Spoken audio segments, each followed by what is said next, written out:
రండి, ఈ సమయంలో సంఘ ప్రార్థనలో మరి వ్యక్తిగతంగా మనం ప్రార్థన చేయక మునుపు కొన్ని మాటలు జ్ఞాపకం చేసుకుంటూ వద్దాం.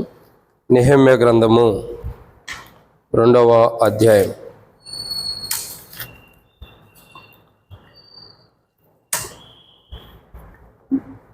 నెహెమ్యా గ్రంథము 2వ అధ్యాయం 8వ వచనం. నెహెమ్యా గ్రంథము 2వ అధ్యాయం 8వ వచనం అందరం కలిసి చదువుకుందాం. పట్టణ ప్రాకారమునకును మందిరముతో సంబంధించిన కోట గుమ్మములకును నేను ప్రవేశింపబో ఇంటికిని దూలములు రాణులు ఇచ్చినట్లుగా రాజుగారి అడవులను కాయు ఆసాపునకు ఒక తాకీదియ్యుడని అడిగి తిని, అలాగు నాకు తోడుగా ఉండి నాకు కృప చూపుచున్న నా దేవుని కరుణాహస్తము కొలది రాజు నా మనవి ఆలకించాను. కాబట్టి ఇక్కడ మనం చూస్తున్నటువంటి సన్నివేశాన్ని చూసినట్టయితే ఒక మాట రాయబడుతూ వచ్చింది. రాయబడినటువంటి విధానాన్ని చూసినట్టయితే అలాగు నాకు తోడుగా ఉండి, కాబట్టి ప్రభు యొక్క విధానాన్ని మనం చూస్తూ వస్తున్నాం. ఏమని రాయబడుతూ వచ్చిందంటే అలాగు నాకు తోడుగా ఉండి. అంటే నెహెమ్యా యొక్క జీవితంలో దేవుడు నెహెమ్యాకు తోడుగా ఉంటున్న అనుభవాన్ని మనం చూస్తూ వస్తున్నాం. నెహెమ్యా యొక్క జీవితంలో దేవుడు నెహెమ్యాకి తోడుగా ఉంటున్నాడు. అదే నెహెమ్యా కూడా సెలవిస్తూ వస్తున్నాడు. కాబట్టి ఆయన తోడుగా ఉన్న కొలది నా మనవి రాజు విన్నాడని చెప్పి నెహెమ్యా అంటున్నాడు. అంటే ఆయన మనకు తోడుగా ఉంటే ఎవరైనా మన మనవి వింటారు. దేవుడు తోడుగా ఉండటం ద్వారా రాజు నెహెమ్యా యొక్క మనం వింటున్నాడు. నెహెమ్యా ఏం ప్రార్థన చేస్తున్నాడు, ఏది మొరపెడుతున్నాడు రాజు ఎదుట, ఏమని ప్రార్థన చేస్తున్నాడు, ఏమి మనవి చేస్తున్నాడో అవన్నీ రాజు వినగలుగుతున్నాడు. నువ్వు చెప్పేదేంటి, నా కింద వాడివి, నాకు పానం అందించేవాడివి, ద్రాక్షరసం అందించేవాడు అని విసుక్కోవట్లా. రాజు ఏం చేస్తున్నాడు, నెహెమ్యా చెప్పే మనవి వినటానికి ఇష్టపడుతున్నాడు. ఈరోజు మనం గమనించాల్సిన కోణం ఏంటంటే ఆయన మనకు తోడుగా ఉంటే ఎవరైనా మన మనవి ఏం చేస్తారు, వింటారు ఖచ్చితంగా. అంటే దేవుడు మనకు తోడుగా ఉండాలి. ఆయన మనకు తోడుగా ఉంటే ఎవరైనా మనం వింటారు. ఇంకా చెప్పాలంటే, ఒక మాటలో చెప్పాలంటే, ఆయన మనకు తోడుగా ఉంటే మనం వినటమే కాదు, ఇంకా మన జీవితంలో జరిగేవేంటి బైబిల్లో కొన్ని విషయాలు చూడొచ్చు. ఆయన మనకు తోడుగా ఉంటే ఎవరైనా మనం వింటారు. అంతమాత్రం కాదు, ఇంకా మన జీవితంలో జరిగేవి ఏమిటంటే బైబిల్లో కొన్ని విషయాలు మనం చూడొచ్చు. వాటిని ధ్యానించమునుపు ప్రభు నడిపింపు చిన్న ప్రార్థన. మమ్మల్ని మిక్కిలిగా ఎక్కువగా ప్రేమించిన ప్రియ పరలోకపు తండ్రి, పరిశుద్ధుడు అయిన దేవా, మీకు స్తోత్రములు. ఈ సమయంలో తండ్రి మరొకసారి మీ పరిశుద్ధమైన పాదముల దగ్గరికి వస్తున్నాం ప్రభా. మరి తిరిగి మీ పాదముల చెంతకు వస్తాను జ్ఞాపకం చేసుకోండి తండ్రి. మా ప్రభు రక్షణ యేసుక్రీస్తు నామం పేరిట ప్రార్థిస్తున్నాం ప్రభా, మీరు జ్ఞాపకం చేసుకునండి. ఈ సమయంలో తండ్రి మరి కూడిక ఆరంభించడానికి కానీ పాట పాడటం సాయం చేస్తారు. అందునాలు ఈ సమయంలో తండ్రి వాక్యం ధ్యానించబోతున్న సాయం చేయండి. దాసుడు కానీ యజమానుడి వైపు చూస్తున్నట్టు, దాసుడు కానీ యజమానురాలు వైపు చూస్తున్నట్టు మాకు మీ వైపు వీక్షిస్తున్నారు. మీరే సహాయం అనుగ్రహించి మహిమ పొందండి. దయచేసి నీ ప్రజల పక్షాన్ని నీకున్న దయచొప్పున దయతో నేను జ్ఞాపకం చేసుకున్న నాతో మాతో మీరు మాట్లాడమని, ఈ వాక్యం అంతా దీవించమని, శత్రు సిగ్గు మీకు మహిమ తెచ్చుకోమని ప్రార్థన చేస్తే ఈ వాక్యం ద్వారా మాకు నేను నేర్పించాలనుకున్న మీ చిత్తం బయలుపరచండి. మీరు మాకు తోడుగా ఉంటే ఎవరైనా మా మనం వింటారు. ఇంకా అంత మాత్రమే కాదు, మా జీవితాల్లో జరిగేవి కొన్ని విషయాలు మేము చూడబోతున్నాం. మీరు తోడుగా ఉంటే మా జీవితంలో జరిగేవి కొన్ని విషయాలు చూడబోతున్నాం. సహాయం చేసి దేవా, ఈ వాక్యం ధ్యానించడం కొరకు మరొకసారి తెరబడిన ఆకాశం మాకు అనుగ్రహించి, ఆకాశం ఇప్పిపడదామంటే విస్తారమైన పరిశుద్ధాత్మ ద్వారా అభిషేకించండి. నాతో మాతో మీరు మాట్లాడి శత్రు సిగ్గు మీకు మహిమ తెచ్చుకుని మాతో మాట్లాడి అక్కడ తెచ్చమని, మాలో ఉన్న బలహీనతలు తొలగించమని, మీ పరిశుద్ధాత్మ యొక్క నడిపింపును మాకు దయచేయమని, పరిశుద్ధాత్మ అభిషేకం నడిపింపు దయచేసి శత్రు సిగ్గు మీకు మహిమ తెచ్చుకుని మాతో మాట్లాడి అక్కడ తెచ్చమని, దేవా వచ్చిన వారందరిని బట్టి స్తోత్రములు, రావాల్సిన వారిని త్వరబడి తీసుకురండి, మధ్య మార్గంలో సకాలం నడిపించండి. దేవా, మందిర విషయంలో మీరు చేసిన మేలు అంతటికి బట్టి స్తుతిస్తున్నాం. అందరూ సంఘంగా చేరి సంఘ ప్రార్థనలు చేసిన ప్రార్థనలు, ఉపవాస ప్రార్థన యొక్క ప్రార్థన, వ్యక్తిగతమైన ప్రార్థన మీరు ఆలకించి మాకంటూ ఒక మందిరాన్ని మీరు ఇచ్చారు. వందనాలు తండ్రి.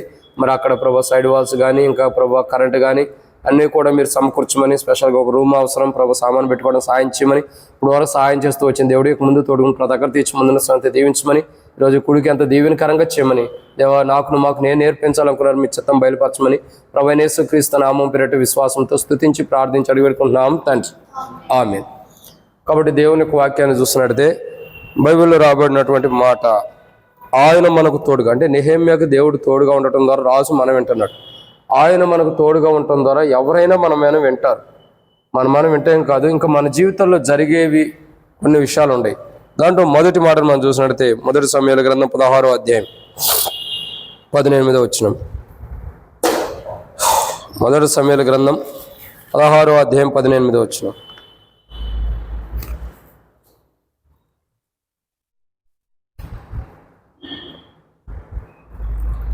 చిత్తగించుము, బెత్లెహేమీయుడైన యెషయి యొక్క కుమారులలో ఒకని చూచితిని. అతడు చమత్కారముగా వాయింపగలడు. అతడు బహు శూరుడును యుద్ధశాలియు మాట నేర్పరియు రూపియునై ఉన్నాడు, మరియు యెహోవా వానికి తోడుగా ఉన్నాడనగా. చాలు. కాబట్టి చాలమ్మా, ఇక్కడ దేవుని యొక్క వాక్యం చూసినట్టయితే దేవుడు తోడుగా ఉండటం ద్వారా, అంటే దేవుడు తోడుగా ఉండటం ద్వారా ఏం జరిగింది? నెహెమ్యా యొక్క మనవి రాజు విన్నాడు. మనకు ఆయన మనకు తోడుగా ఉండటం ద్వారా ఎవరైనా మనం వింటారు. అయితే ఆయన మనకు తోడుగా ఉండటం ద్వారా ఎవరైనా మనం వింటారు. ఇంకంత మాత్రం కాదు, మన జీవితాల్లో జరిగేవి కొన్ని విషయాలు మనం చూడొచ్చు. దాంట్లో మొదటి మాట ఏమని రాయబడుతూ వచ్చింది అని అంటే, అతడు బహుశూరుడు. అతడు బహుశూరుడు అంటే దేవుడు తోడుగా ఉంటే ఏ వ్యక్తి అయినా శూరుడుగా ఉంటాడు. శూరుడు అంటే అర్థం ఏంటి?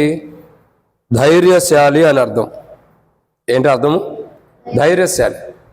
అంటే దేవుడు మనకు తోడుగా ఉంటే ఎవరైనా మనం వింటారు. ఇంకంత మాత్రమే కాదు, మన ప్రార్థన వినటం జరిగిద్ది.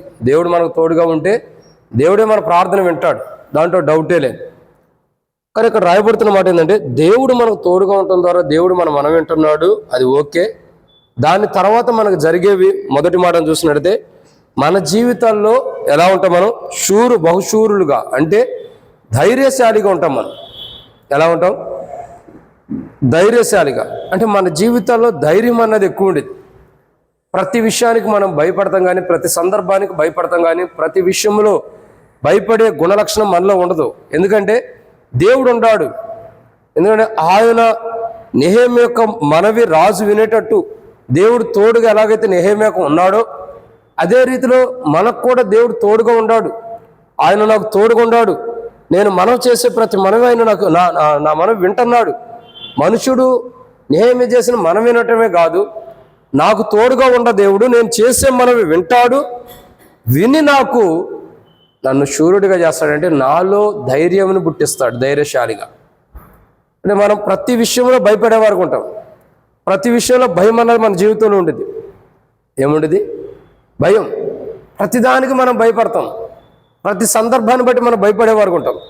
కానీ బైబిల్ అంటుంది కదా, ఆయన మనకు తోడుగా ఉంటే మన మనవి ఎవరైనా వింటారు, ఆయన కూడా వింటున్నాడు. రెండోదిగా మనల్ని శూరులుగా చేస్తున్నాడంటే ధైర్యశాలిగా చేస్తున్నాడు. ఈరోజు ప్రార్థనకు వచ్చాం, సంఘంగా కూడి సంఘ ప్రార్థనలోకి వచ్చి ప్రార్థన వ్యక్తిగతంగా సంఘంలో ప్రార్థన చేయబోతున్న మన జీవితాల్లో మనకు ఎంతవరకు ధైర్యం ఉందన్నది మనం పరీక్షించుకోవాలి. ధైర్యశాలికి ఎంతవరకు ఉంటున్నాం? బయటికే నేను క్రైస్తవుని, నాకేం దిగులేదు, నా దేవుడు నాకు తోడుకుంటాడు అనుకుంటాం. లోపల అన్ని భయాలే. రేపు పొద్దున ఏం జరిగిద్దో, ఏ షుగర్ ఎక్కువైద్దో, ఏ బీపీ ఎక్కువైద్దో, ఏ గ్యాస్ ట్రబుల్ ఎక్కువైద్దో, ఏ అనారోగ్యం వచ్చిద్దో, ఏ ప్రాబ్లం వచ్చిద్దో అని భయం. కానీ బైబిల్ అంటది కదా, నువ్వు ఏ పరిస్థితిలో ఉండా, ఏ స్థితిలో ఉండా మొరపెడితే వినేవాడు ఉండాలి కదా ఆకాశమందు దేవుడు. నెహెమ్యా యొక్క జీవితంలో మనం గమనించాల్సిన కోణం ఏంటంటే, నెహెమ్యాకి దేవుడు తోడుకుంటం ద్వారా రాజు ఎదుట మనం చేయటం ద్వారా రాజు నెహెమ్యాకు మనం విన్నాడు. అంటే ఆయన మనకు తోడుకుంటే ఎవరైనా మనం వింటారు. ఎవరు తోడుకుంటారా? దేవుడు. ఆయన తోడుకుంటే ఎవరైనా మనం వింటారు. మనం వింటమే కాదు, ఇంకెలా ఉంటామంటే మన ప్రార్థన, మన మనవి, మన అక్కర్లు అందరూ వింటారు. మనం ఎవరితో చెప్పుకుంటాం వాళ్ళు వింటారు. అంత మాత్రం కాదు, మనం ఎలా ఉంటాం? ఇంకా శూరుడు కంటే ధైర్యశాలిగా ఉంటాం. దేవుడు మనకు తోడుకుంటుందా? దేవుడు మనకు తోడుగా లేకపోతే ఎంత ఒళ్ళుండా, ఎంత దేహం ఉండా ఏం ప్రయోజనం లేదు. చూడండి, ఒక వ్యక్తి 100 కేజీలు ఉండి బాగా లావుకుంటాడు అనుకో, నాలాగా బాగా లావుకుంటాడు అనుకో, లోపల ధైర్యం లేకపోతే ఏం ఉపయోగం? ఏం ఉపయోగం లేదు. అదే ఒక వ్యక్తి బక్కగా ఉండ తనలో ధైర్యం ఉంటే దేనైనా జయించగలడు. అంటే ధైర్యం ఇంపార్టెంట్. ఇక్కడ దేవుడు ఎలాంటి వాడు అంటే మనల్ని ధైర్యశాలిగా చేసేవాడు, మనలో ధైర్యాన్ని నింపేటటువంటి వాడు, మనకు ధైర్యాన్ని ఇచ్చేటటువంటి వాడు దేవుడు. ఈరోజు సంఘ ప్రార్థనలో ఏ భయముతోనో, ఏ బెదురుతోనో, ఏ బాధతో మనం వచ్చినప్పటికీ, ఎలాంటి బాధ వేదనతో మనం ఉన్నప్పటికీ, ఎలాంటి దుఃఖంతో మనం ఉన్నప్పటికీ, ఎలాంటి సమస్యతో మనం ఉన్నప్పటికీ, ఎలాంటి పరిస్థితులను బట్టి మనం అధైర్యపడుతున్నప్పటికీ, ఈరోజు నీకు తోడుగా ఉండి నువ్వు మనవి చేస్తే వింటూ, నువ్వు ఎవరికి మనవి చేసినా వినేటట్టు చేయగలిగిన దేవుడు నీతో నాతో ఉన్నాడు. కాబట్టి మనం ఏం చేయాలా? జస్ట్ ధైర్యం తెచ్చుకోవడం మన వంతు. కాబట్టి మనం ధైర్యంగా ఉంటే చాలు, ఆయన బట్టి ధైర్యం తెచ్చుకోండి. అందుకే మోషే కూడా అంటాడు, భయపడకుడి, యెహోవా మీ పక్షమున యుద్ధం చేయును. నిర్గమకాండం 14వ అధ్యాయం అంటాడు, భయపడకుడి, యెహోవా మీ పక్షమున యుద్ధం చేయను. అంటే అర్థం ఏంటి? మనం దేవుని బట్టి ధైర్యం తెచ్చుకుంటే చాలు. భయపడకోకుండా దేవుని బట్టి ధైర్యం తెచ్చుకుంటే అది ఎలాంటి పనైనా, ఎంత మనల్ని భయపెడుతున్నా అది చివరికి మన కాలు కిందకే వచ్చేదే కానీ మనల్ని ఏం చేయలేదు. అంటే మనం ఏం చేయాలా? ధైర్యంగా ఉండాలి. ఎవరిని బట్టి? అతిశయించేవాడు క్రీస్తుని బట్టే అతిశయించాలి. ధైర్యం సంగతి కదా. మనం అతిశయించేవాడు క్రీస్తుని బట్టే అతిశయించాలి. కాబట్టి ధైర్యం కలిగిన వాడు క్రీస్తుని బట్టే ధైర్యం ఉండాలి, దేవుని బట్టే. ఎందుకంటే నా మనవి విని నాకు తోడుగా ఉండే దేవుడే నాకు నన్ను ధైర్యశాలిగా చేసి నాలో ధైర్యాన్ని నింపుతున్నాడు. ప్రతి బాధ, ప్రతి భయము, ప్రతి ఆందోళన, ప్రతి దుఃఖము నుండి కూడా నన్ను విడిపించగలడన్న ధైర్యము మన జీవితాల్లో ఉండాలి. ఏముండాలా? ధైర్యం. కాబట్టి ఆయన మనకు తోడుగా ఉండి ఎవరికైనా మనం మనవి చేస్తే మనం వినేటట్టు ఆయన చేసి ఇంకా మనకేం చేస్తున్నాడు తెలుసా? మనలో ధైర్యాన్ని నింపుతున్నాడు, ధైర్యశాలిగా చేస్తున్నాడు. శూరుడు అంటే అర్థం ఏంటి? ధైర్యశాలి. ఈరోజు మనం భౌతికంగా ఎంతుండా ధైర్యశాలినమా కాదా? చెప్పండి. మనం ధైర్యశాలినమా కాదా? ఏం కాదు. ఏమాత్రం ధైర్యం లేదు మనలో. ఏం ధైర్యం ఉంది? ఏం జయించగలుగుతాం? ఏ ధైర్యం లేనటువంటి వారు ప్రతిదానికి భయపడతాం. కుటుంబంలో ఏదైనా సమస్య వచ్చిందంటే భయపడతాం, బాధ వచ్చిందంటే భయపడతాం, కొట్లాటలు జరిగినంటే భయపడతాం, గొడవలు జరిగినంటే భయపడతాం, అనారోగ్యం వచ్చిందంటే భయపడతాం, షుగర్ ఎక్కువైందంటే భయపడతాం, బీపీ తక్కువైందంటే భయపడతాం. అన్నిటికీ భయాలే. మనం ఏమైపోతాము. కానీ ఒక మాట గుర్తుపెట్టుకోవాలా, ధైర్యశాలి. దేవుడు మనల్ని పిరికివాడిగా చేయట్లా. దేవుడు మనల్ని అసలు పుట్టించిందే పిరికివాడిగా పుట్టిలా. తల్లి గర్భం నుండి మనం ఎలా వస్తున్నాం? తల్లి గర్భంలో నుండి కేకలు పెట్టుకుంటూ, అరుపులు పెట్టుకుంటూ బయటకు వస్తున్నాం. అంటే భయంతో కాదు. మనల్ని దేవుడు పుట్టించిందే భయపడాలని కాదు. మన భయం ఎవరికిస్తున్నాడు? మన భయం ఎవరికిస్తున్నాడు తెలుసా? ఎవరికిస్తాడు మన భయం? ఎంతగా చెప్పండి. సాతానికి మన భయం ఇస్తున్నాడా? మీ భయమును మీ బెదురును అడవి జంతువులకి ఇస్తానన్నాడు దేవుడు. మన భయము మన బెదురు ఎవరికి ఇస్తానంటున్నాడు? మరి మనల్ని ఏం చేస్తున్నాడు? ధైర్యశాలిగా నింపుతున్నాడు మనల్ని. ఆయన మనకు తోడుగా ఉండి మనం వింటున్నాడు. మనం అనేకులు ఎదురు చేసి మనం కూడా వినేటట్టు చేసి మనల్ని ధైర్యశాలిగా చేస్తున్నాడు. ఒకవేళ మనలో భయం వస్తున్నా, బెదురు వస్తున్నా, మనం భయపడుతున్నప్పటికీ ఆ భయమును అడవి జంతువులకి ఇస్తున్నాడు. కానీ మనలో ఆ భయాన్ని ఉంచడానికి ఆయన ఇష్టపడతల్లా. అంటే ఇప్పుడు మనం ఎలా ఉండాలండి? ధైర్యశాలిగా ఉండాలి. ఏం ధైర్యమో! బయటికి వెళ్తే ఆ ధైర్యం కూడా పోయిద్దాం. ఇప్పుడు కరెంటు పోతే ఆ ధైర్యం కూడా ఉండదు. అంటే మనలో ధైర్యం అనేది కష్టం. కానీ ఆయన మనకు తోడుగా ఉంటే ఎవరైనా మనం వింటారు. అంత మాత్రమే కాదు, ఇంకా మనకేం చేస్తున్నాడంటే ఆయన చేసేవి మొదటిగా ఏముంటుంది? శూరుడిగా చేస్తున్నాడు. అంటే ధైర్యశాలిగా చేస్తున్నాడు. మనలో ఉన్న ప్రతి భయము బెదురును తీసివేసి మనల్ని ధైర్యశాలిగా చేస్తున్నాడు. రెండోదిగా చూసినట్టే 1 సమూయేలు గ్రంథం 16వ అధ్యాయం 23వ వచనం, రెండో మాట. మొదటి సమూయేలు గ్రంథం 16వ అధ్యాయం 23వ వచనం. దేవుని యొద్ద నుండి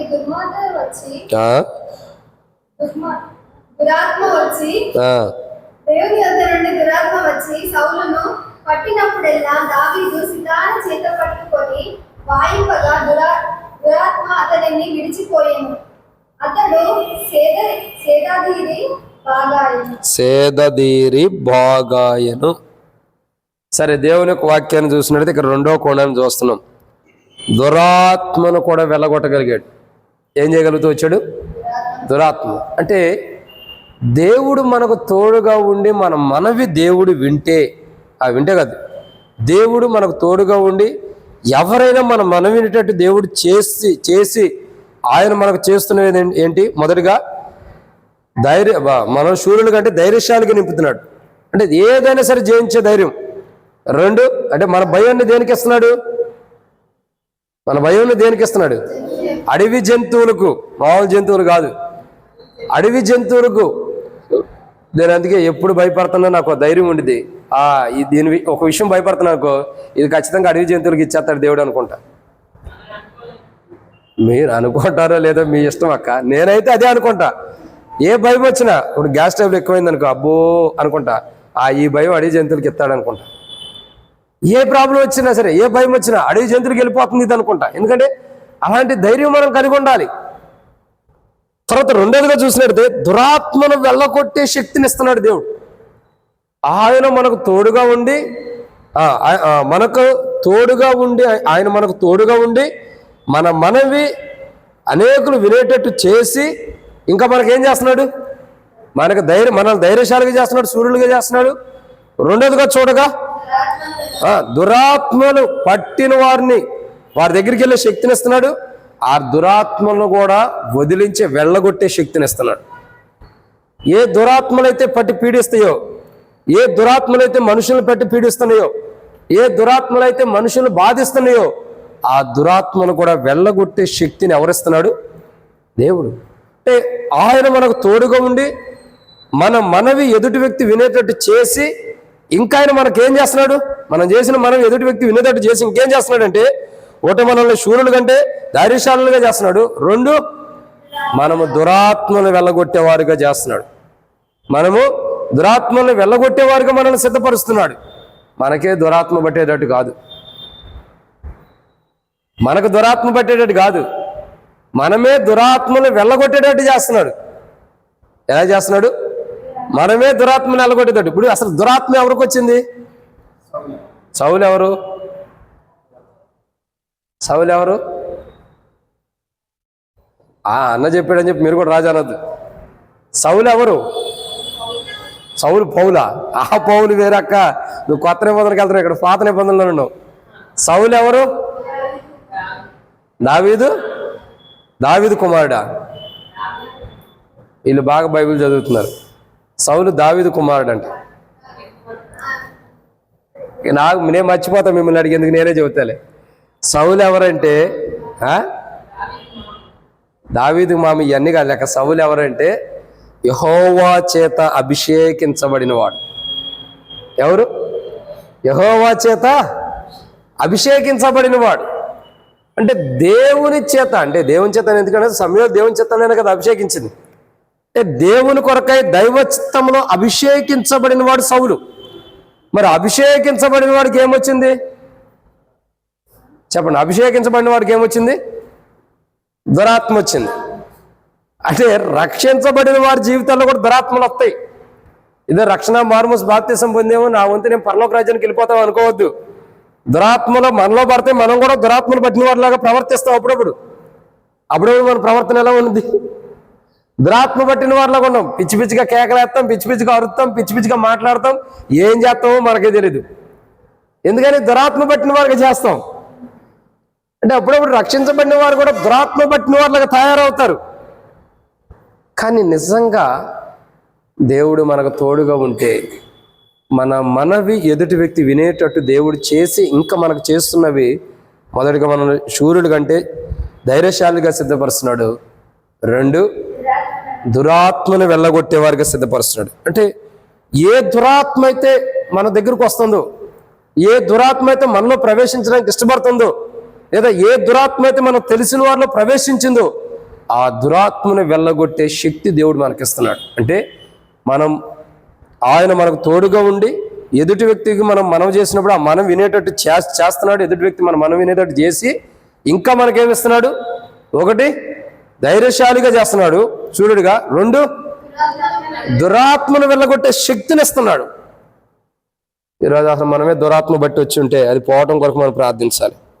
మనకు దురాత్మ లేకపోతే, దురాత్మ పట్టిన వారి దురాత్మలు పోవటం కొరకు మనం ప్రార్థించాలి. ఎన్ని దురాత్మలు పట్టం? సీరియల్స్ అని, టీవీ అని, ఇంకా త్రాగుడని, ఇంకా సిగరెట్లని, బీడీలని, ఇంకా ఫోన్ అని, అదే మనం అనుభవించేయని చెప్పగలుగుతాం కొన్నిసార్లు. ఎన్ని దురాత్మలో ఏ కోణంలో ఆడుకుంటుందో అవన్నీ కూడా వదిలిపోయేటట్టు దేవుడు చేయగలడు ఆయన మనకు తోడుగా ఉంటే. ఆయన మనల్ని విడిచిపెట్టేదాకా మనం తెచ్చుకోకూడదు. ఇదన్నమాట. రెండు. ఇక మూడో విషయాన్ని చూద్దానండి, ముగిద్దాం త్వరగా. మూడో మాటను చూసినట్టయితే మొదటి సమూయేలు గ్రంథం 16వ అధ్యాయం 18వ వచనం.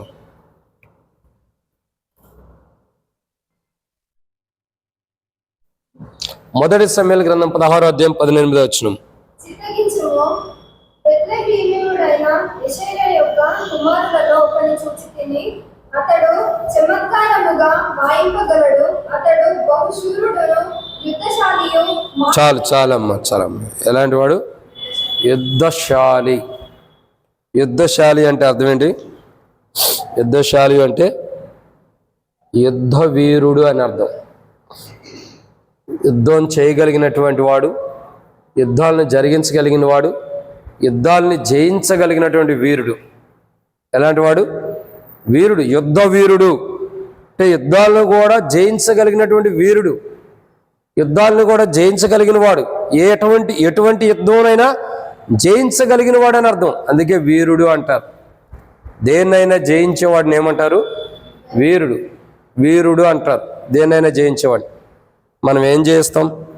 శోధనలు జయించలేం, శ్రమలు జయించలేం, బాధలు జయించలేం, అవమానాలు జయించలేం, నిందలు జయించలేం, ఇంకా కష్టాలు జయించలేం, ఇంకేం జయించలేం. మనం జయించేదంటే ఏముంది చెప్పండి? అదన్నా మనం జయించేదంటే ఏమైనా ఉందా? మరి ఏమీ లేదు. అంటే మనం ఏమీ జయించలేని వారం, మనం ఏమీ కూడా జయించలేనటువంటి వారం. మన జీవిత చరిత్ర చూడగా, మన ప్రవర్తన విధానం చూడగా ఏది కూడా జయించలేనటువంటి వారు. కానీ దేవుడు మనకు తోడుగా ఉంటే, ఆయన మనకు తోడుగా ఉండి మనం వినేటట్టు ఎదుటి వ్యక్తి మనం వినేటట్టు చేసి, దేవుడు మనం తోడుకున్న దేవుడు ఏం చేస్తున్నాడు? ఒకటి, మనలో ధైర్యాన్ని నింపుతున్నాడు, ధైర్యశాలి చేస్తున్నాడు చూరుడుగా. రెండు, దురాత్మను వెళ్ళగొట్టే వారుగా చేస్తున్నాడు, దురాత్మ పట్టిన వారుగా మనం చేయట్లేదు. మూడు, ఆయన తోడుగా ఉండి ఏం చేస్తున్నాడు? యుద్ధశాలియు అంటే యుద్ధ వీరుడుగా, యుద్ధం చేయగలిగిన శక్తిని, యుద్ధం చేసే సామర్థ్యం కలిగిన వాడుగా దేవుడు సిద్ధపరుస్తున్నాడు. అంటే దేన్నైనా ఎదుర్కొనే సామర్థ్యాన్ని దేవుడు ఇస్తున్నాడు. దేన్నైనా ఎదుర్కోగలిగినటువంటి సామర్థ్యంలో దేవుడు మనకి ఇస్తున్నాడు. ఈరోజు మన జీవితాలు ఎలా ఉన్నాయి అంటే దేన్ని ఎదుర్కోలేకపోతున్నాం. కారణం ఏంటి తెలుసా? దేవుని బట్టి మనం ధైర్యం తెచ్చుకోవట్లేదు. బైబిల్ అంటుంది, బైబిల్లో చెప్పబడిన మాట చూసినట్టయితే యుద్ధశాలి అంటే యుద్ధ వీరుడు, దేన్నైనా ఎదుర్కోగలిగిన వాడు. ఆయన మనకు తోడుగా ఉండి ఎదుటి వ్యక్తి మనం వినేటట్టు చేసి, ఇంకా మనకు ఆయన చేస్తున్నది ఏంటంటే ఆయన తోడుగా ఉండటం ద్వారా ఒకటి, మనల్ని ధైర్యశాలిగా నింపుతున్నాడు. రెండు, దురాత్మను వెళ్ళగొట్టేవారుగా చేస్తున్నాడు. మూడోదిగా చూడగా యుద్ధ వీరుడు అంటే దేన్నైనా జయించగలిగిన వాడుగా, దేన్నైనా జయించే శక్తి, దేన్నైనా జయించగలిగినటువంటి సమృద్ధి అయినటువంటి బలము, ఆ శక్తిని ఆయన మనకిస్తున్నాడు. దేన్నైనా జయించగలిగినటువంటి శక్తి. కానీ మనం ఎలా ఉంటామంటే, ఎలా ఉంటాం? ఏ కోడిలాగా ఉంటాం? అదైనా తెలుసా? ఎప్పుడైనా మనం పెంచుకునే కోడిలకి రోగం వస్తే, ఏదైనా వ్యాధి వస్తే చూడండి, ఆ కోళ్ళు ఎట్టుంటాయి? ఎలా ఉంటాయి? బక్కగా ఉంటాయి, చిరాకుగా ఉంటాయి. అంతకంటే ముఖ్యమైనది తెలుసా? నేనేం చేయలేనని తల కిందకేసుకుంటాయి. నా వల్ల ఏం కాదని తినడానికి కూడా దాని శక్తి ఉండదు. అందుకే తల కిందేసి కూర్చున్నది. లెగవే లెగువే లెగువే అని కొడతారు మనం. దావీదన్న రోజు కోడిని ఇంటికి తీసుకొచ్చాడు. వచ్చిన కొత్తలో తీసుకొచ్చి అరబాకవే అంటున్నాడు. మా పెద్దవాళ్ళు అవుతున్నారు. ఎందుకంటే అదేం కౌకో, అది ఏమంటది కోడి కుకురు కుకురు కానీ ఏదో ఒకటి కరకో అని నవ్వుతూ ఇది కేకలేస్తుంది. అరబాక అరబాక అంటున్నాడు. ఇప్పటికీ మా పెద్దమ్మలు గుర్తుపెట్టుకుంటారు దావీదన్నయ్య. అయ్యా ఆ కోడి తెచ్చిన ఆయన ఎట్టుంటాడు అయ్యా అంటారు. ఎవరు తెచ్చినాయనా? ఆ కోడి తెచ్చిన ఆయన ఎట్టుంటాడు అయ్యా అంటారు. సరే ఆ కోడి పంపించిన వాళ్ళు ఎట్టుంటారని అడగలా. కోడి తెచ్చిన ఆయన ఎట్టుంటాడు? బాగానే ఉన్నాడు అమ్మా, ఆయనకేమి చక్కగానే ఉంటాడు, గట్టిగానే ఉంటాడు అని చెబుతాను నేను. అప్పుడప్పుడు అడుగుతూ ఉంటారు, వాళ్ళు ఎట్లుండారు అయ్యా, సంఘస్థులు వీళ్ళు ఎట్లుండారు. కానీ మనం ఎలాంటి వారమంటే ఆయన మనకు తోడుగా ఉండి ఎదుటి వ్యక్తి మనం వినేటట్టు చేసి ఇంకా మనకు చేస్తున్నవి మొదటిగా మనల్ని ధైర్యశాలిగా చేస్తున్నాడు. 2 దురాత్మను వెళ్ళగొట్టేవారుగా చేస్తున్నాడు. మూడోదిగా యుద్ధశాలి అంటే యుద్ధ వీరుడిగా, అంటే దేన్నైనా జయించే శక్తి, దేన్నైనా జయించగలిగినటువంటి శక్తిని ఆయన మనకిస్తున్నాడు. ఏదైనా జయించగలిగే శక్తి, ఏదైనా జయించడానికి అవసరమైన శక్తిని ఆయన మనకిస్తున్నాడు. దేన్నైనా మనం జయించగలం. విశ్వసించి వాడు కలవరపడ్డాని బైబిల్ రాయబడుతూ వచ్చింది. ఆవగింజంత విశ్వాసం ఉండినను కొండల్ని సముద్రంలో పడమంటే పడిపోయిద్దంట. ఆవగింజంత విశ్వాసం అంటే అర్థం ఏంటి? అంత యుద్ధశూరుడు, అంత వీరుడు మనం, అంత బలవంతులం. మన విశ్వాసమే మన బలం. అసలు నిజమైన బలం ఏంటి? మన విశ్వాసమే. అంటే మన విశ్వాసమే మన బలం. భౌతికంగా మనం బలహీనంగా ఉండా, దేహంగా మనం ఎంత బలహీనమైనప్పటికీ, దేహం ఎంత బలహీనతలో ఉండా, మనలో ఉన్న విశ్వాసమే మనల్ని ఏం చేసిద్ది? బలపరిచింది. మనలో ఉన్న విశ్వాసమే మనల్ని బలపరిచేది. నేను ఎన్నోసార్లు అనారోగ్యంగా సంఘ ప్రార్థనలో, బైబిల్ స్టడీలు, ఉపవాస ప్రార్థనలో, ఆరాధనలో చెప్పలేనేమో నా వల్ల కాదేమో అనుకుంటూ ఉండేవాడిని. కానీ ఏదో ఒక వాక్యాన్ని పట్టుకునైతే వచ్చేవాడిని ఖచ్చితంగా. ఇంటికాడి నుండి ఏదో ఒక వాక్యం చదువుకుని ఈ వాక్యాన్ని బట్టి ధైర్యం తెచ్చుకుని వచ్చేవాడిని. ఇక వాక్యం చెప్పేటప్పుడు ఎక్కడన్నా బెదురు, భయము, బలహీనత వచ్చినప్పుడు ఆ వాక్యాన్ని గుర్తు చేసుకునేవాడిని వాక్యం చెబుతున్నప్పుడు. అంటే ఇక్కడ అర్థం ఏంటంటే దేన్నైనా జయించే వీరుడుగా మనం అవ్వాలంటే విశ్వాసం ఒకటి ఉంటే చాలు. విశ్వాసం అనే బలం, విశ్వాసం అనే శక్తి మనలో ఉంటే దేన్నైనా జయించగల వీరుడిగా ఉంటాం. దావీదు రాజు గొల్యాదుని ఎలా జయించగలిగాడు?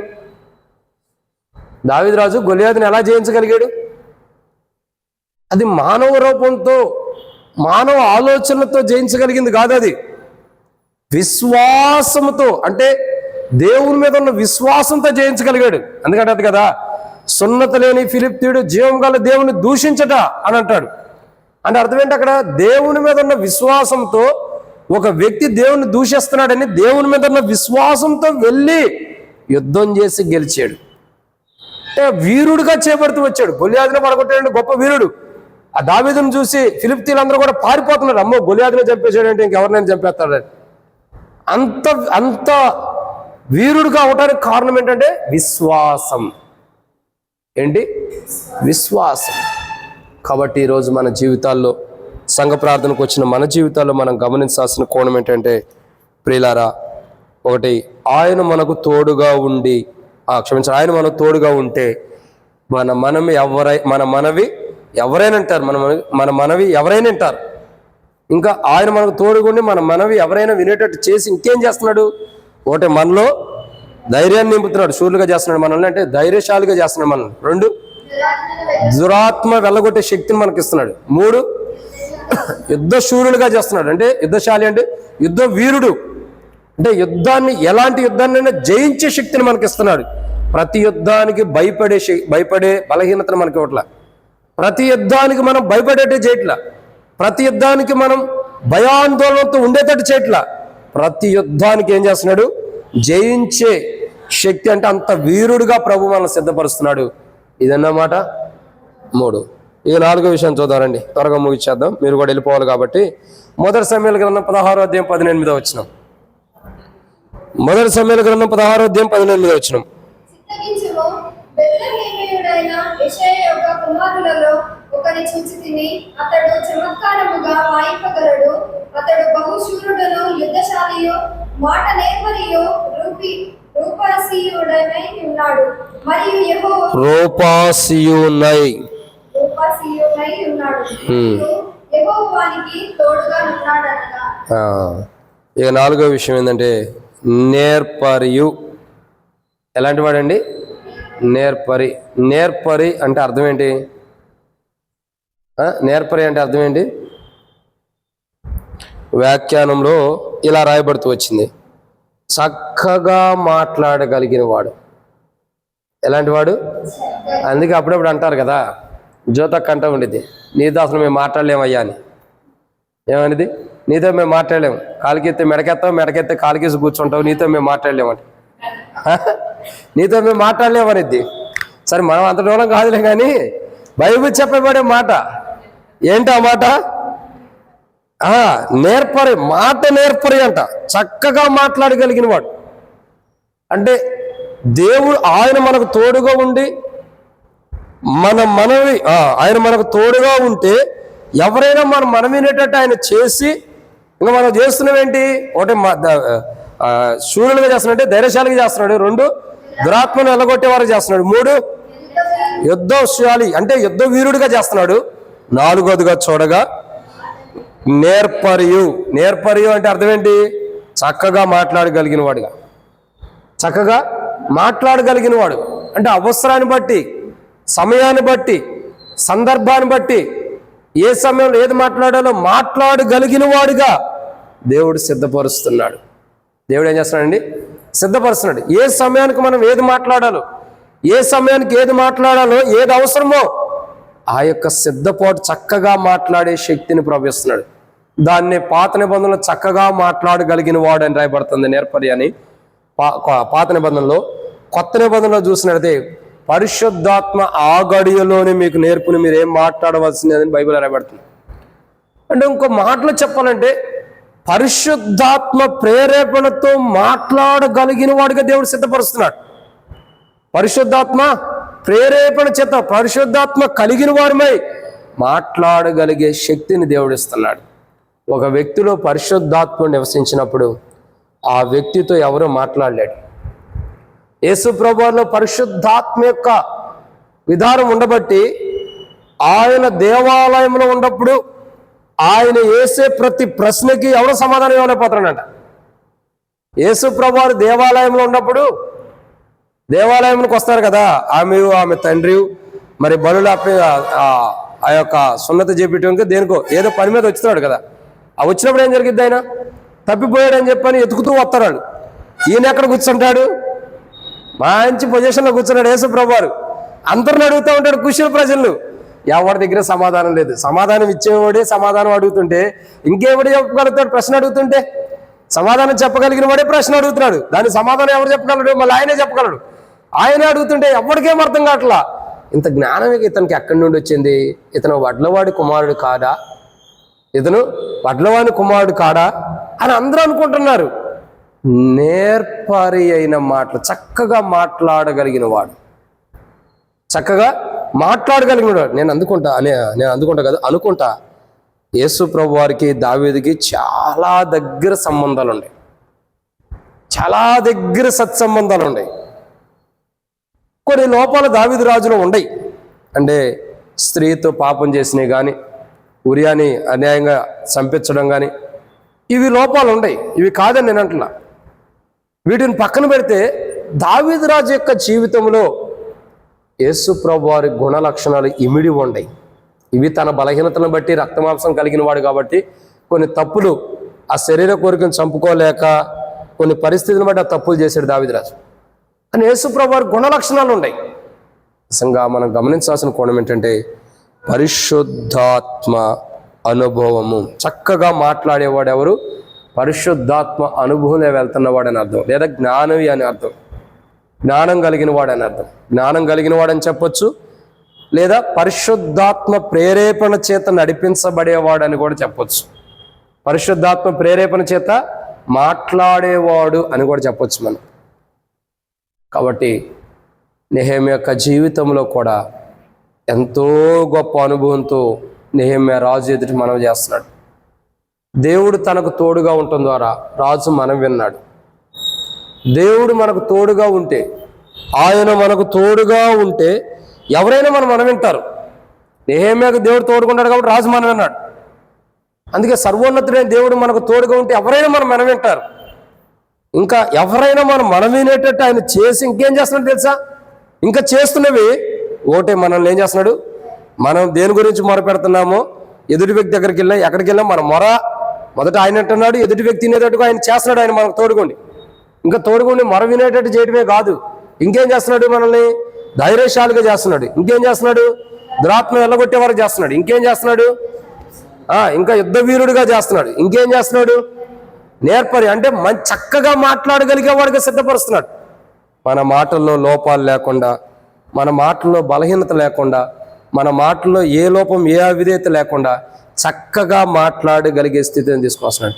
చక్కగా మాట్లాడితే కొట్లాట్ల గొడవలు ఎందుకు ఉంటాయా? చక్కగా మాట్లాడితే కొట్లాట్ల గొడవలు ఉంటాయా? అంటే ఆయన జ్ఞానము, ఆయన పరిశుద్ధాత్మ యొక్క ప్రేరేపణ చేత మాట్లాడగలిగే శక్తి ఆయన మనకు తోడుగా ఉండి మనకు అనుగ్రహిస్తున్నాడు. ఇవేనో మాట 4. ఇక 5వ విషయాన్ని చూద్దారండి. మొదటి సమయాల గ్రంథం 16వ అధ్యాయం 22వ వచనం. అంతటా సౌలు దావీదు నాకు అనుగ్రహము పొందెను గనుక అంతట సౌలు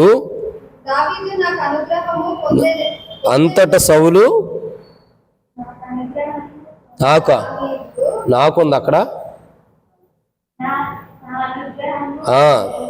అంతట సౌలు దావీదు నా అనుగ్రహము పొందెను గనుక అతడు నా సముఖమందు సేవ చేయుటకు ఒప్పుకొనమని యెషయికి వర్తమానం పంపెను. ఏం చేస్తున్నాడు? ఏమని పంపాడు?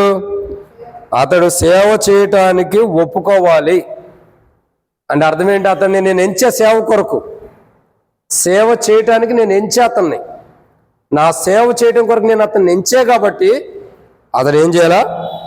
అతడు సేవకుడుగా నియమించబడాలి. అతడి సేవకుడిగా ఏమని చేయాలా? నియమించబడాలంట. తండ్రికి వర్తమానం చెబుతున్నాడు, వర్తమానం పంపిస్తున్నాడు. అతన్ని నేను సేవకుడిగా ఎంచాను, అతడు నా సముఖమందు సేవ చేయాలి. అతడు నమ్మకస్తుడు, నమ్మకమైన వాడు కాబట్టి, నమ్మకమైన కోణంలో ఉంటున్నాడు కాబట్టి నా సముఖమందు అతడు సేవ చేయాలి. కాబట్టి అతడు సేవ చేయటం కొరకే ఏం చేయాలా? నేను నియమించాను, అతన్ని నేను నియమించాను సేవ చేయటకు. నువ్వు కూడా ఒప్పుకొని తల్లిదండ్రులకు వర్తమానం పంపిస్తున్నాడు తండ్రికి. నేను అతన్ని సేవకుడిగా నియమించాను, నువ్వు కూడా ఒప్పుకో. అప్పుడు యెషయి కూడా ఇక మాట్లాడటానికి ఏం లేదు, ఒప్పుకోవాల్సిందే. దేవుని సేవ చేయడానికి దేవుడు ప్రేరేపణించినప్పుడు ఎవ్వరూ కూడా అడ్డగించడానికి, ఆటంకపరచడానికి అర్హతే లేదు. పుట్టించిన వాడైనే, తల్లి గర్భం నుండి ఉద్భవింపజేసిన వాడాయనే, పుట్టించిన వాడాయనే, నిర్మించిన వాడాయనే, సృజించిన వాడాయనే, ఈ లోకానికి అనుమతించిన వాడాయనే, తల్లి గర్భం నుండి చేసిన వాడాయనే, ఈ లోకానికి వచ్చిన తర్వాత మనల్ని కాపాడుతున్న వాడాయనే, మనకు రక్షణ ఇచ్చిందనే, మనకు మారుమనసు ఇచ్చిందనే, మనం బాప్తిసం తీసుకోవడానికి మన ప్రేరేపణ ఇచ్చి బాప్తిసం అనుభవం తీసుకొచ్చిందనే, తన సేవకు పిలిచేది కూడా ఆయనే. ఈ లోకంలో ఉన్న మన తల్లిదండ్రులందరూ కూడా నిమిత్త మాత్రులు, ఒక పాత్రలు, అంతవరకే. వాళ్ళు ఎలాంటి వారు? ఒక పాత్రలు.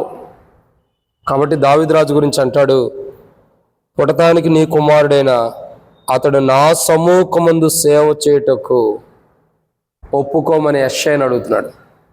ఎవరిని? యెషయిని. అతడు నా సముఖమందు సేవ చేయాలి అంటే దేవుడు మనకు తోడుగా ఉంటే, ఆయన మనకు తోడుగా ఉంటే మనము ఎవరి ఎదుటి మనవి చేస్తున్నా మనం వినేటట్టు ఆయన చేస్తాడు. చేసి ఇంకేం చేస్తున్నాడు? ఆయన మనకు తోడుగా ఉండి ఎవరైనా మనం వినేటట్టు చేసి ఇంకేం చేస్తున్నాడు?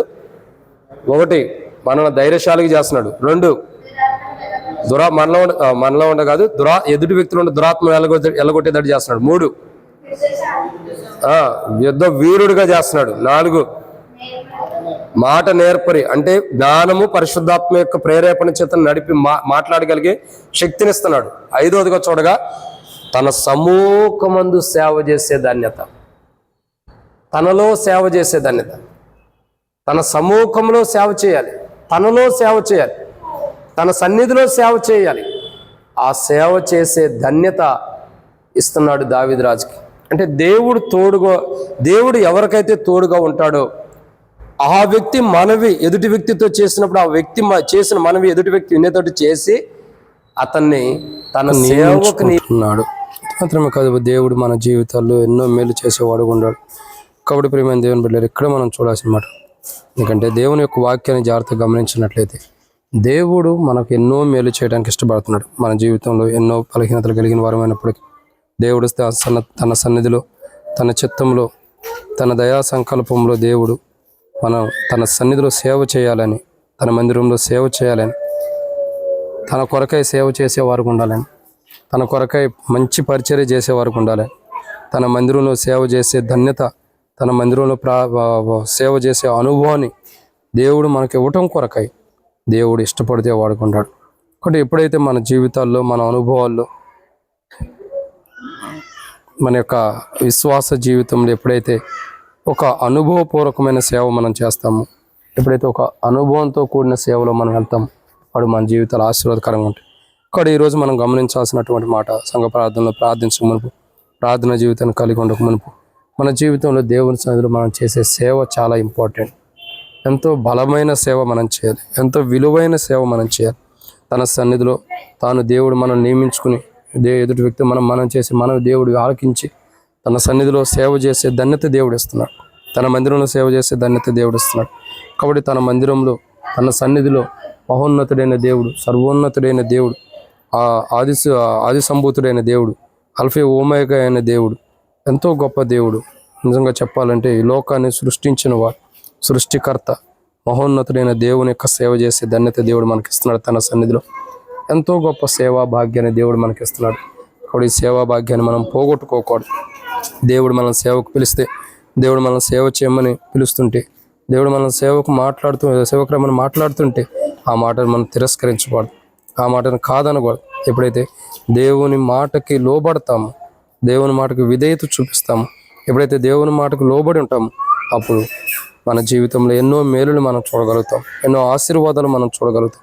కాబట్టి ఈరోజు సంఘ ప్రార్థనకు వచ్చిన మన జీవితాల్లో, వ్యక్తిగతంగా ప్రార్థన చేయబోతున్న మన జీవితాల్లో మనం గమనించాల్సినటువంటి కోణం ఏంటంటే, మన జీవితంలో దేవుడు మనల్ని సేవకు పిలిస్తే, దేవుడు తన సేవలో మనల్ని పరిచర్లో పాల్గొనమంటే, మహోన్నతుడైన దేవుడు తన వాక్కును మనకు బయలుపరిచి, తన చిత్తాన్ని బయలుపరిచి, తన ఉద్దేశాన్ని బయలుపరిచి, తన దయా సంకల్పంలో దేవుడు మనల్ని తన సేవ చేయమంటుంటే ఏ రోజు కూడా మనం వెనకడిగేయద్దు. ఎందుకంటే నా జీవితంలో కూడా ఎంతో సేవా జీవితంలో ముందుకు వచ్చినప్పుడు ఎన్నో ఒడిదుడుకులు, ఎన్నో కష్టాలు, ఎన్నో అవమానాలు, ఎన్నో నిందలు, ఎన్నో బాధలు, ఎన్నో దుఃఖాలు కూడా. కానీ వాటన్నిటిని అధిగమించి దేవుడు తట్టుకునే శక్తిని దేవుడు ఇచ్చాడు. ఎన్నో కష్టాల్లో కూడా, ఎన్నో బలహీనతల్లో కూడా, ఎన్నో అనారోగ్యాల్లో కూడా, ఎంతో దుఃఖకరమైన పరిస్థితుల్లో కూడా, ఎన్నో చెప్పుకోలేనటువంటి భయంకరమైన స్థితిలో కూడా దేవుడు మాకు ఎంతగానో తోడుగా ఉండి, ఎంతగానో సహాయకుడుగా ఉండి ఇప్పటి వరకు నడిపిస్తూ వచ్చాడు. కాబట్టి ప్రియమైన దేవుని బిడ్డలారా, మనం ఈరోజు ప్రార్థన చేయడానికి వచ్చిన మన జీవితాల్లో దేవుడు తన సేవ కొరకే మనం ఏర్పరచుకుంటే, తన సేవ కొరకే దేవుడు మనం నియమించుకుంటే, తన సేవలో దేవుడు మనల్ని ఒక పాత్రగా వాడుకోవాలని ఇష్టపడుతున్నాడు. కాబట్టి ఆ దేవుని సన్నిధిలో మనం దేవుని కొరకై ఈరోజు ప్రార్థన చేద్దాం. ప్రభా, ఒకవేళ నువ్వు నన్ను సేవ కొరకు ఏర్పరచుకుంటే, సేవ చేయాలని నువ్వు ఇష్టపడుతుంటే, నీ సేవలో నేను కొనసాగాలని నువ్వు ఇష్టపడుతుంటే, ప్రభా నన్ను నీ మహిమ కొరకు వాడుకో, నీ మహిమార్థమే వాడుకో ప్రభా, నీ ఘనత కొరకే వాడుకో ప్రభా, నీ సన్నిధిలో నీ నామ ఘనత కొరకే నన్ను నిలబెట్టు ప్రభా అని మనం దేవుని సన్నిధిలో ప్రార్థించే వారంగా ఉందాం. ఎప్పుడైతే ఈ యొక్క అనుభవాలు మనం కలిగి ఉంటామో, ఈ అనుభవపూర్వకమైన జీవితాన్ని మనం వస్తామో, దేవుడు సేవకు పిలిచినప్పుడు ఆ సేవలు ఎప్పుడైతే మనం లోపడతామో, ఆయన మాటకి ఎప్పుడైతే విధేయత చూపిస్తామో, అప్పుడు మన జీవితాల్లో ఎన్నో ఆశీర్వాదాలు మనం పొందుకునే వారు ఉంటాం. చాలాసార్లు నా జీవితంలో కూడా దేవుడు సేవకు పిలుస్తుంటే రాక, దేవుడు సేవకు పిలుస్తున్నప్పుడు కూడా కొన్ని పర్యాయంలో, దేవా ఒక జాబ్ చేస్తున్నా కదా, ఆ జాబ్ చేసుకుంటేనే ప్రభు సేవ చేస్తాను, ఆ జాబ్ చేసుకుంటేనే కొనసాగుతాను ప్రభు, మరి ఆ జాబు చిన్న జాబే కాబట్టి 2 గంటల డ్యూటీ కాబట్టి ఆ జాబ్ చేసుకుంటూ కొనసాగుతావు ప్రభు అని ఎన్నో దేవుని సన్నిధిలో మరి నేను కొన్ని పరిస్థితులను బట్టి కానీ సందర్భాలను బట్టి కానీ నేను దేవుని సేవ చేయడానికి వెనక అడుగు వేయడానికి ఇష్టపడిన వాడుకుండా, కానీ దేవుడైతే మహోన్నతుడైన దేవుడు సెలవిస్తూ వస్తున్నాడు. కాబట్టి దేవుని యొక్క చిత్తంలో, దేవుని యొక్క ఉద్దేశంలో, దైవ సంకల్పంలో దేవుని సేవ చేయడం కొరకై దేవుడు నన్ను నియమించుకున్న విధానాన్ని దేవుడు చూపిస్తూ వచ్చాడు. కాబట్టి నేను సంతోషించగలుగుతూ వస్తున్నా. ఎందుకంటే ఆ రోజు నేను ప్రభా మరి నా పరిస్థితి ఇది, కుటుంబాన్ని పోషించుకోవాలను, ఎవరో ఒకరిని పోషించుకోవాలని, ఇంటికాడ పోషించుకోవాలను, ఎన్నో కోణాల్లో నేను దేవునికి ఆ యొక్క అవిధేయతను చూపించిన వాడుకుంటూ వస్తున్నా. అయినప్పటికీ దేవుడైతే నమ్మదగిన వాడుకుంటూ వచ్చాడు. ఏదో 2 గంటల డ్యూటీ కదా, ఈ 2 గంటల డ్యూటీ చేసుకుని దేవుని సేవ చేద్దాం అనుకున్నా. కానీ దేవుడు మాట్లాడుతూ వచ్చాడు, ఈ 2 గంటల డ్యూటీలో నువ్వు ప్రయాణం చేసేటప్పుడు ఏదో ఒక బలహీనత నీకు, మరి ఏదో ఒక బలహీనతని కాదు కానీ వెళ్ళేటప్పుడు ప్రయాణంలో ఒక క్షణం నేను మర్చిపోతే పరిస్థితి ఏమైంది. కాబట్టి ఆ జీవితాన్ని, ఆ పరిస్థితిని నువ్వు ఆ ఒక్క క్షణం నేను మర్చిపోతే ప్రాణం పోకపోవచ్చు, కానీ కాలు వచ్చే ఇరిగితే ఏంటి నీ పరిస్థితి? అవిటి వాడు వచ్చి నువ్వేం నా సేవ చేస్తావని దేవుడు మాట్లాడుతూ వచ్చాడు. ఆ రోజు నేను దేవుని సన్నిధిలో తీర్మానం చేసుకుని, వద్దు ప్రభా, నువ్వు మాట్లాడినప్పుడే, నీ చిత్తంలో ఉన్నప్పుడే, నీ ఉద్దేశంలో ఉన్నప్పుడు నేను నీ సేవ చేస్తా ప్రభా అని దేవుని సన్నిధిలో తీర్మానం చేసుకుని వచ్చాను. ఈరోజు దేవుడు ఎంతగానో గొప్ప కార్యాలు జరుగుతూ వచ్చాడు. అంత గొప్ప కార్యం అంటే గత 47 సంవత్సరాలుగా ఈ నరసాపురం పట్టణంలో లేనటువంటి మందిరాన్ని దేవుడు నిర్మించడం కొరకై దేవుడు తన కృపను నాకు కనపరుస్తూ వచ్చాడు. తన వాగ్దానాన్ని ఇస్తూ వచ్చాడు. తన చిత్తాన్ని బయలుపరుస్తూ వచ్చాడు. సంపూర్ణమైన తన యొక్క వాగ్దానం ద్వారా దేవుడు ఈ నరసాపురం పట్టణంలో మందిరం కట్టుకునే ధన్యత దేవుడు క్రీస్తులో మనకు అనుగ్రహిస్తూ వచ్చాడు. నిజంగా ఆయన వాక్యం నమ్మితే, ఆయన వాగ్దానం నమ్మితే, ఆయన వాక్యం నమ్మి మనం ఆయన సేవకు వస్తే నిజంగా దేవుడు మనకు ఎన్నో మేలు చేసేవాడుగా ఉంటాడు. కాబట్టి మన జీవితంలో, మన క్రైస్తవ జీవితంలో, మన విశ్వాస జీవితంలో మనం గమనించాల్సిన కొన్ని ఆయన వాక్యాన్ని నమ్ముదాం, ఆయన మాటను నమ్ముదాం, ఆయన లేఖన భాగాలను నమ్ముదాం, ఆయన యొక్క ఉద్దేశాలను నమ్ముదాం. ఆయన చిత్త ప్రకారం మనం ముందరకు వెళ్ళే వారమై దేవుని సన్నిధిలో, దేవుని పరిచర్యలో, దేవుని సేవలో మనకి దేవుడు బయలుపరిచినటువంటి, ఈరోజు సంఘ ప్రార్థనలు బయలుపరిచినటువంటి 5 అంతల అనుభవంలో మనం దేవుని సన్నిధిలో దేవుని సేవ చేసి దేవునికి మహిమకరముగా ఉండిందాం. ఎప్పుడైతే దేవుని చిత్త ప్రకారం మనం నడుస్తామో, దేవుని ఉద్దేశ ప్రకారం మనం వెళ్తామో, అప్పుడు దేవుని యొక్క ఆశీర్వాదాలు, అప్పుడు దేవుని యొక్క దీవెనలు మనకు ఉంటాయి. దేవుని సేవలో, దేవుని మాటకు లోబడి మనం సేవలో వస్తే ఖచ్చితంగా దేవుడు మనల్ని ఆశీర్వదిస్తాడు. ఆయన సేవలో మనం రాకుండా అవిధేయత చూపిస్తే, ఆటంకకరంగా ఉంటే, అభ్యంతరకరంగా ఉంటే మన జీవితాలకు ఎంతో నష్టపోతాం. అయితే మనం సేవకు వచ్చిన తర్వాత ఎన్ని ఆటంకాలుండా, ఎన్ని అభ్యంతరాలుండా, ఎన్ని అవరోధాలుండా, ఎన్ని కష్టాలుండా, దేవుడు వాటన్నిటిని అధిగమించే శక్తిని దేవుడు క్రీస్తులో మనకిస్తాడు. కాబట్టి మనం ముందుకు వచ్చి దేవుని సన్నిధిలో ఉంటూ దేవుని పరిచయం చేయనట్లు ప్రభు మనకి సాయం చేయను గాక. కాబట్టి దేవుని యొక్క ఉద్దేశాల ప్రకారం మనం ప్రార్థనా జీవితాన్ని కలిగి దేవుని మహిమ కొరకైనటువంటి ప్రార్థన మనం చేయనట్లు మరి జ్ఞాపకం చేసుకోనండి. అదే రీతిలో దేవుని సన్నిధిలో వాక్యపులు కూడా మనం ప్రార్థన చేయనట్లు ప్రభు సాయం చేయను గాక. ప్రకటనలు జ్ఞాపకం చేసుకోనండి. మొదటిగా సంఘక్షేమం కొరకు, మందిరం కొరకు, ఇంకా మందిరం యొక్క నిర్మాణం కొంత ఉంది కాబట్టి ఆ సైడ్ వాల్స్ ఒకటి నిర్మాణం చేయాలి. మరి అది దాదాపు 2,75,000 అవుతాయి. వాటి కొరకు ప్రార్థన చేయండి. దేవుడు ఆధారమును సమకూర్చలాగన దేవుని చిత్తములో ఆ యొక్క మందిరం సంపూర్తిగా, అంటే ఇప్పుడు పైకప్పు వేసుకుని మనం నడిపించుకున్నాం, సంపూర్తిగా మందిరం వర్క్లు మొత్తం కంప్లీట్ అయ్యి దేవుని చిత్తంలో దేవుని మందిరం పని మొత్తం అవటం కొరకు ప్రార్థన చేయండి. ఇంకా ఎవరైతే వ్యక్తిగతంగా బలహీనంగా ఉండారో, అనారోగ్యంగా ఉండారో వారందరి కొరకు కూడా ప్రార్థన చేయండి. సంఘక్షేమం కొరకు, మందిరం కొరకు, మందిరం యొక్క నిర్మాణం సంపూర్తిగా, అంటే ఇప్పటివరకు మనం సమయం లేదు కాబట్టి పరిస్థితిని బట్టి కొద్దిగా నిర్మాణం చేసుకుని జరుపుకుంటున్నాం. సంపూర్తిగా దేవుని మందిరం పని అంతా అయ్యి ఆ చుట్టుపక్కల సైడ్ వాల్స్ కూడా కట్టుకుని బాత్రూమ్లను క్లీన్ చేసుకోవడం, రూమ్ కట్టుకోవడానికి కూడా దేవుడు సహాయం చేయలాగన ప్రార్థన చేయండి. ఒకరి తర్వాత ఒకరు మార్చి ప్రార్థించండి. మనం ప్రార్థించినట్లు ప్రభు సహాయం చేయను గాక. ఆమేన్.